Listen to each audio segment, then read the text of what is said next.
Assalamualaikum warahmatullahi wabarakatuh. Sahabat hatiku semua, semoga Allah mudahkan urusan kita hari ini. Amin.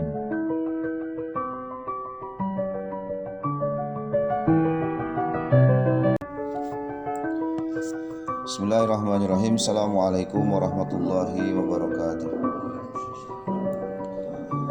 Innal hamdalillah nahmaduhu wa nasta'inuhu wa nastaghfiruh wa na'udzu billahi min shururi anfusina wa sayyiati a'malina. May yahdihillahu fala mudhillalah wa may yudlilhu fala hadiyalah. Asyhadu an la ilaha illallah wahdahu la syarikalah wa asyhadu anna Muhammadan abduhu wa rasuluhu la nabiyya ba'dah.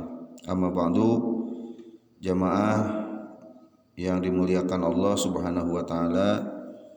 Bersyukur kita kepada Allah, kita masih diberikan iman dan Islam, juga diberikan kesempatan usia kita dan waktu kita untuk menyelesaikan berbagai amalan ibadah kita di bulan Ramadan ini.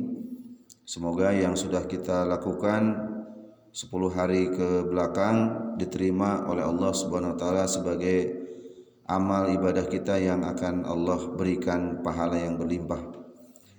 Jika terdapat kekurangan kesalahan, semoga Allah mengampuni atas kesalahan dan kekurangan ibadah kita itu. Jemaah sekalian, di dalam sejarah hidup manusia, sejak Nabi Adam Allah utus sebagai nabi dan rasul kepada kaumnya, hingga akhir zaman nanti selalu saja berisi pertarungan antara dua kekuatan, yakni antara kebenaran dan kebatilan, antara al-haq dan al-batil. Dan para penyeru kebaikan itu senantiasa akan mendapatkan tantangan dan halangan dari para penyeru dan pembela kebatilan, dan itu semuanya sudah sunatullah seperti itu. Inilah yang dialami oleh para nabi dan rasul di masa yang lalu. Bagaimana Nabi Musa mendapatkan tantangan keras dari Fir'aun, dan bagaimana Nabi Ibrahim alaihissalam harus menghadapi kekejaman Raja Namrud, dan Nabi kita Muhammad SAW juga mendapatkan tantangan keras dari kaum kafir Quraisy. Bahkan di awal dakwah Nabi di Mekah, penentangan terhadap dakwah Nabi itu luar biasa besar. Kita tahu bagaimana keluarga Yasir disiksa dengan siksaan yang pedih, karena keluarga ini mengikuti Nabi SAW. Istri Yasir, yakni Sumayyah, dibunuh. Bahkan Yasir sendiri dibunuh. Ini semuanya menunjukkan bagaimana kerasnya pertentangan atau penentangan terhadap dakwah Nabi saat itu. Bahkan kita pun sempat membaca sejarah bagaimana Abu Bakar radhiyallahu an pernah dipukuli hingga wajahnya babak belur. Beliau dipukuli di samping Ka'bah oleh orang-orang Quraisy. Bahkan Nabi pun mengalami perlakuan yang tidak kalah menyakitkannya. Pernah disiram dengan kotoran kambing, diludahi. Bahkan Nabi sering dikata-katai buruk oleh orang-orang Quraisy itu sebagai bentuk penentangan mereka kepada dakwah Nabi. Jemaah sekalian, begitulah sunnahnya berjuang, sunnahnya menegakkan kebenaran, senantiasa akan diuji. Allah berfirman, A'udzubillahi minasyaitonirrajim. Wala yazaluna yuqatilunakum hatta yaruddukum an dinikum in istata'u.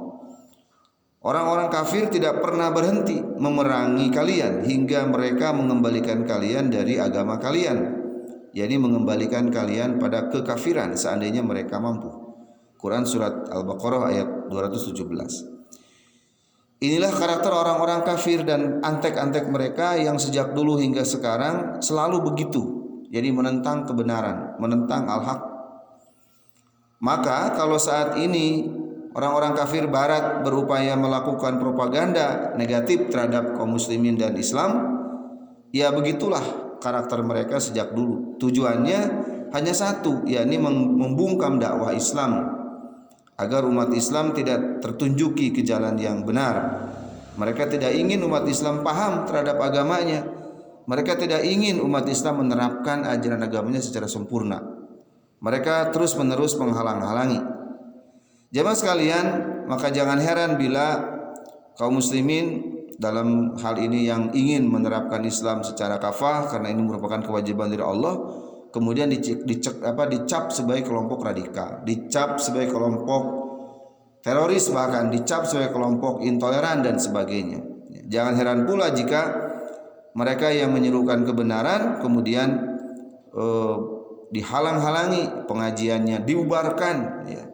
Para ustadznya, para tokohnya di penjara dan sebagainya. Ini adalah sebuah bukti-bukti dari bagaimana pertentangan antara kebenaran dan kebatilan itu. Jamaah sekalian, lalu bagaimana kita sebagai kaum muslimin menyikapi keadaan sekarang yang semakin hari semakin nampak di hadapan kita siapa-siapa saja yang bersikap negatif terhadap ajaran Islam ini. Tentu saja sikap kita sebagaimana sikap Rasulullah SAW dalam menghadapi tantangan dari manusia saat itu.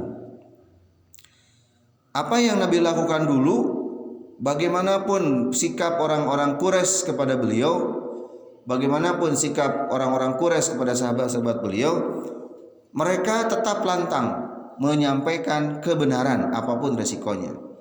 Bahkan ketika orang-orang Quraisy menawari kekuasaan, orang-orang Quraisy menawari kedudukan, orang-orang Quraisy menawari wanita, orang-orang Quraisy menawari harta agar Nabi menghentikan dakwah, ternyata Nabi tidak bergeming atas bujukan itu.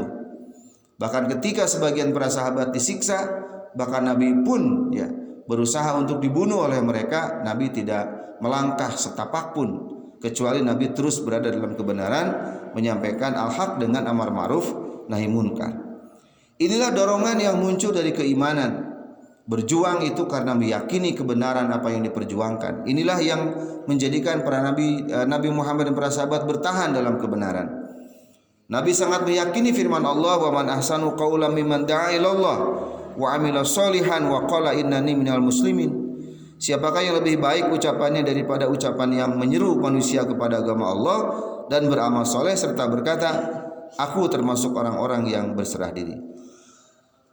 Quran surat Fussilat ayat 33. Tantangan dan gangguan termasuk siksaan dan penganiayaan orang-orang kafir dalam dakwah Nabi adalah bagian dari sunatullah bagi para penyampai kebenaran. Maka ketika penderitaan yang berat dialami oleh para sahabat, kemudian para sahabat bertanya kepada Nabi, kapan pertolongan Allah akan datang kepada mereka? Karena begitu beratnya penderitaan, Allah SWT menurunkan firman-Nya, am hasibtum an tadkhulul jannata walamma yatikum masalul ladzina khalu min qablikum massathumul ba'sa'u wad-dharra'u wa zulzilu hatta yaqula rasulu wal ladzina amanu ma'ahu mata nasrullahi ala inna nasrallahi qarib. Apakah kalian mengira akan masuk surga padahal belum datang atas kalian cobaan sebagaimana halnya orang-orang terdahulu sebelum kalian? Mereka ditimpa oleh malapetaka dan kesengsaraan serta diguncang dengan berbagai ancaman dan cobaan, sehingga berkatalah Rasul dan orang-orang yang beriman bersama beliau, kapankah datangnya pertolongan Allah? Ingatlah, sesungguhnya pertolongan Allah itu amat dekat. Quran surat Al-Baqarah ayat 214. Jemaah sekalian, harus menjadi suatu keyakinan kita bahwa berada dalam kebenaran itu selalu akan berhadapan dengan kebatilan, dan bersikap senantiasa teguh pada kebenaran inilah yang kemudian harus kita pertahankan sampai kapanpun, karena inilah yang dilakukan oleh Nabi Muhammad SAW. Tidak bergeming pada saat masyarakat Quraisy saat itu melawannya, bahkan menentangnya. Nabi tetap menyampaikan kebenaran apapun resikonya. Semoga kita selalu mendapatkan kekuatan dari Allah dan mendapatkan kekuatan darinya untuk mengikuti apa yang telah dicontohkan oleh Nabi kita di dalam mengemban kebenaran, berada dalam kebenaran Islam ini, yakni tetap teguh bertahan ketika berhadapan dengan berbagai macam ancaman dan cobaan. Amin ya Allah ya rabbal alamin. Rabbana atina fid dunya hasanah wa fil akhirati hasanah wa qina adzabannar. Subhanakallahumma rabbana wa bihamdika asyhadu an la ilaha illa anta astaghfiruka wa atubu ilaik. Assalamualaikum warahmatullahi wabarakatuh.